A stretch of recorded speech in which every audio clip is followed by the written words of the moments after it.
Dans les textes que nous méditons ce dimanche, il est un thème que l'on retrouve à la fois dans l'Évangile et dans la première lecture, c'est la notion d'autorité.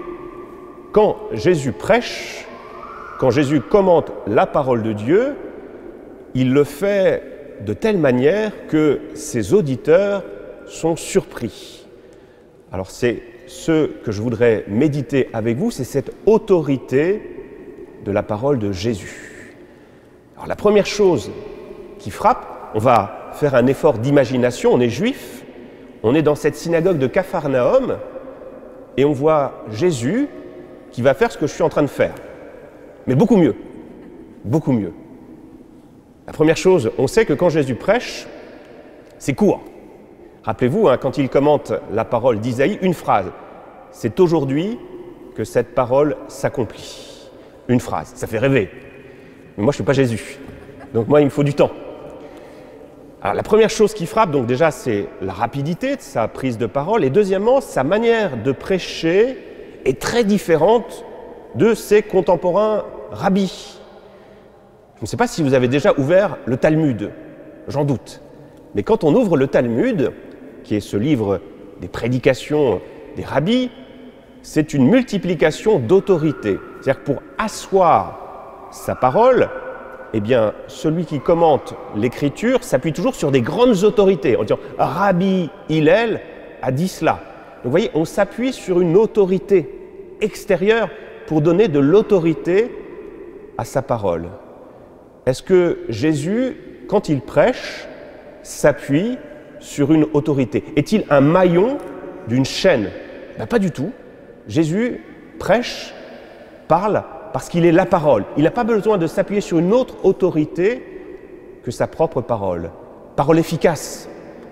De la même manière, quand il dit par exemple à cet esprit qui tourmente cet homme dans la synagogue, va-t'en, il ne dit pas au nom de telle puissance, va-t'en. Il se contente de dire tais-toi. Là-haut, dans ce vitrail, il y a la représentation de la tempête apaisée. Eh bien là encore, l'autorité de la parole de Jésus, une parole adressée au vent, à la tempête, calme-toi. Et qu'est-ce qui se passe? Ça marche. Ça fait rêver les parents, j'en suis sûr. Quand l'heure du repas arrive à table, une parole qui serait efficace, ben voilà, l'autorité de la parole, la force de la parole de Jésus. Ce qui fait que parfois, si vous rendez dans des cultes protestants, évangéliques, où il y a des séances de guérison, c'est « dans le nom de Jésus, je te guéris ». Vous voyez, la puissance du nom de Jésus, cette puissance. Alors voilà, donc la forme du discours est étonnante et elle est courte. Pourquoi elle est courte? Parce que Jésus, finalement, quand il prêche, sa parole ne fait que exprimer ce qu'il vit. Pourquoi la parole de l'Église, parfois, n'est pas bien entendue? Tout simplement parce que malheureusement, il y a un décalage entre ce que nous vivons et ce que nous disons. Chez Jésus, il n'y a pas ce décalage. Par exemple, quand il donne son discours sur les béatitudes, « Heureux les pauvres de cœur, heureux les humbles, heureux les artisans de paix », c'est des paroles complexes, mais il suffit de regarder Jésus et on comprend. Lui qui est l'humble parfait, l'artisan de paix, vous voyez, le pauvre de cœur. La force de la parole, l'autorité de la parole de Jésus, c'est parce qu'il y a une adéquation entre ce qu'il vit et ce qu'il dit. C'est pour ça que nous, prêtres, on a besoin de beaucoup parler, parce que parfois, il n'y a malheureusement pas cette adéquation entre la parole et le dire. Donc, autorité de la parole de Jésus, parce qu'il vit cette parole. Alors, on va dire, haute capacité qu'a cette parole, je trouve ça merveilleux chez Jésus, c'est que quand il rencontre quelqu'un, il a cette parole qui fait autorité, cette parole qui dit le vrai, et en même temps, ce n'est pas une parole qui accuse. Rappelez-vous, la scène de la Samaritaine. Donc Jésus va à la rencontre de la Samaritaine, il montre à la Samaritaine ce qu'il ne va pas dans sa vie, donc il montre ce qui ne va pas, mais en même temps, il met en lumière un chemin de relèvement, un chemin de guérison. Vous voyez, c'est ça l'autorité. L'autorité, ce n'est pas l'autoritarisme. L'autoritarisme, c'est dire « c'est moi le chef ». Généralement, quand on dit « c'est moi le chef », c'est qu'on ne l'est pas. C'est qu'on a besoin de le dire. L'autorité, c'est l'autorité naturelle. Celui qui a l'autorité, il n'a pas besoin de le dire. Et donc, l'autorité, vous savez que l'étymologie, ça vient de quoi? Ça vient de augere. L'autorité, c'est ce qui fait grandir. L'autorité de Jésus, c'est une autorité qui nous fait grandir. C'est l'autorité des parents. Quand on est enfant, on doit obéir à ses parents, mais l'autorité des parents, elle est là pour permettre à l'enfant, le moment venu, de parvenir à l'autonomie. Les vrais parents, c'est ceux qui savent à un moment se replier parce qu'ils n'ont plus besoin de cette autorité. L'autorité a été efficace, a fait grandir l'enfant qui devient suffisamment sage pour pouvoir diriger sa propre vie. Et c'est ça l'autorité de Jésus, cette autorité qui fait grandir. Alors pour conclure, on pourrait dire c'est bien, mais ça c'est pour Jésus et pour nous aujourd'hui. À quel moment peut-on éprouver, découvrir cette autorité de la parole?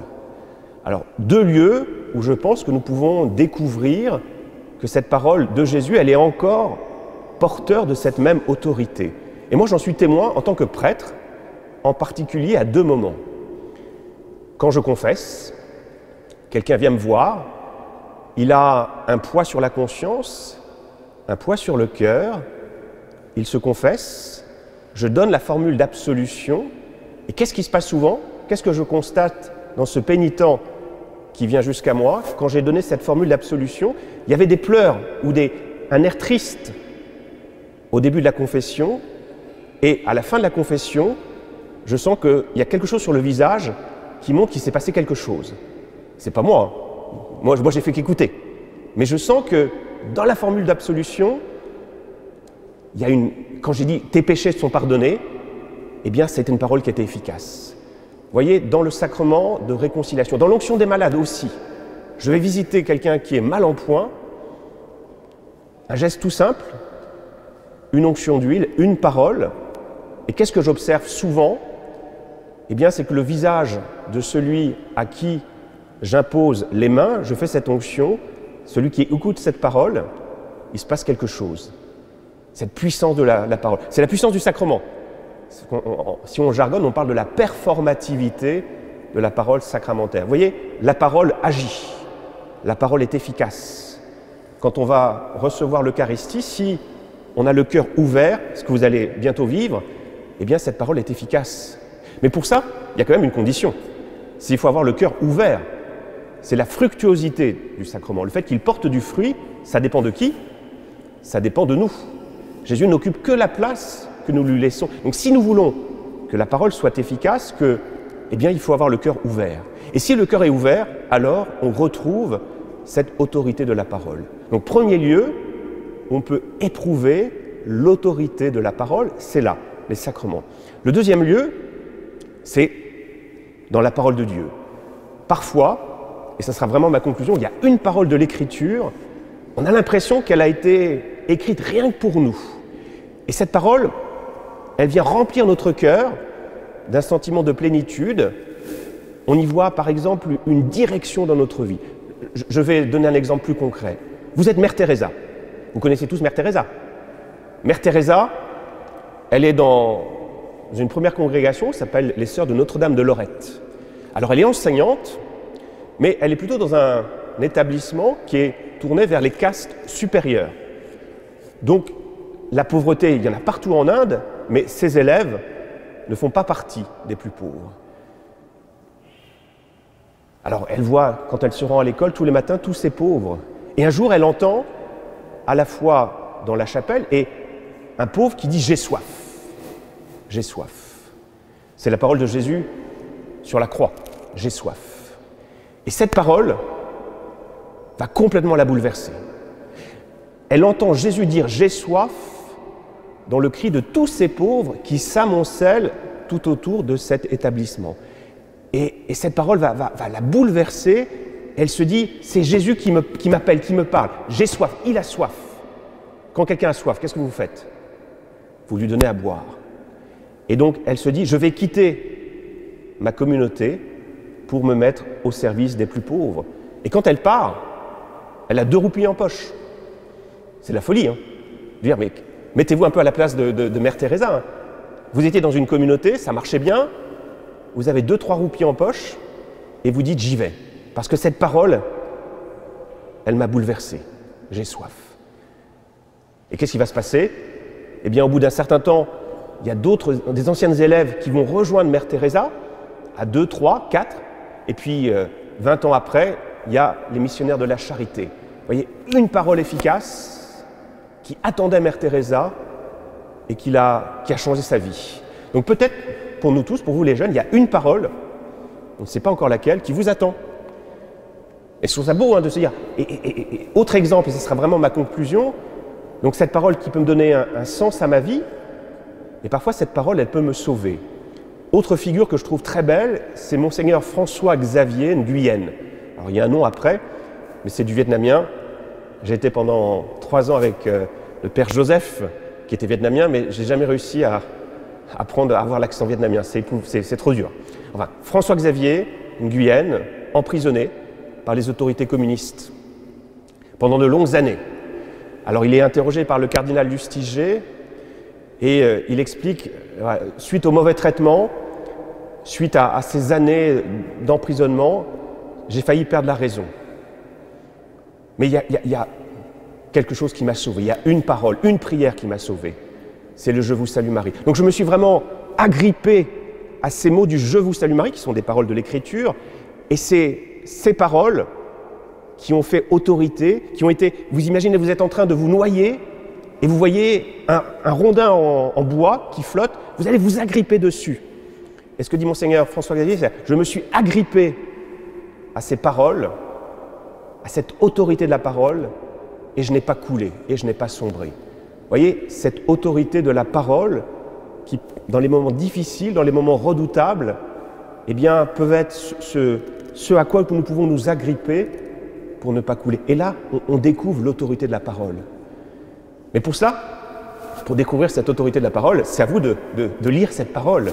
C'est à vous peut-être, vous pourrez faire cet exercice, de chercher, vous les jeunes, une phrase de l'Écriture qui vous parle. Est-ce que dans le catéchisme, vous prenez le temps, je suis sûr que vous prenez le temps de lire la parole de Dieu, de repérer une phrase. Et c'est peut-être l'exercice que vous pourrez faire pour la prochaine séance, de retrouver une parole qui a du sens.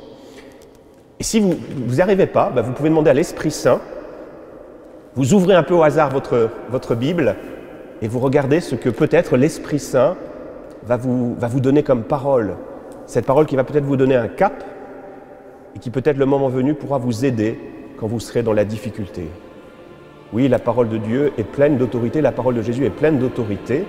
Alors moi je vais me taire, mais maintenant il va y avoir l'Eucharistie et dans les sacrements vous êtes sûr que Jésus va passer. Amen.